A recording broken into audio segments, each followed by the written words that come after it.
प्रकाश आंबेडकरांनी जरांगे पाटलांबद्दल मोठा दावा केलाय। जरांगे पाटलांना सोबत घेण्याचा प्रस्ताव मवियाला दिला होता, मात्र जरांगेंचं नाव घेताच मिठाचा खडा पडल्यासारखं नेत्यांचं तोंड झालं, असा गौप्यस्फोट प्रकाश आंबेडकरांनी केलाय।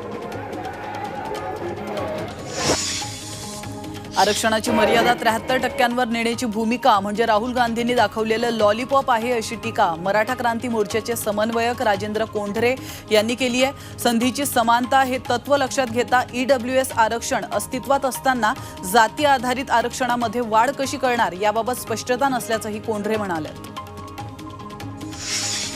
उत्तमराव जानकर यांनी पुन्हा एकदा उपमुख्यमंत्री अजित पवारांवर सडकून टीका केली आहे। 1000 कोटींचा घोटाळा करणारा कावळा भाजपला सापडला आणि त्या कावळ्याला चुना लावून बगळा केला, असा चिंता उत्तमराव जानकरांनी काढला। 77,000 कोटीचा घोटाळा करणार।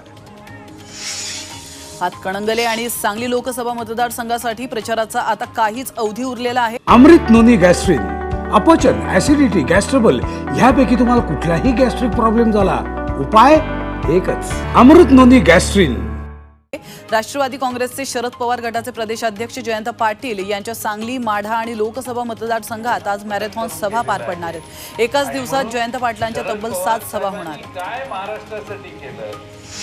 ठाणे लोकसभा महायुतीचे उमेदवार नरेश म्हस्केंनी प्रचाराला सुरुवात केली आहे। शिवसेना, भाजप, राष्ट्रवादी काँग्रेस, त्याचप्रमाणे मनसे, त्याचप्रमाणे मित्र पक्षांचे कार्यकर्ते म्हस्केंच्या प्रचारात उतरलेत।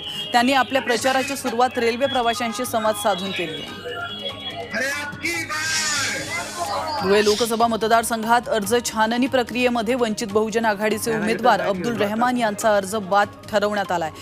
तर धुळे लोकसभा मतदारसंघात वंचित बहुजन आघाडीच्या वतीने मोठे शक्ती प्रदर्शन करत IPS अधिकारी अब्दुल रहमान यांनी आपली उमेदवारी दाखल केली होती, परंतु आज छाननी वेळी त्यांचा उमेदवारी अर्ज बाद करण्यात आलाय। या निकालाविरोधात न्यायालयामध्ये दाद मागणार असल्याचं अब्दुल रहमान यांनी म्हटलं।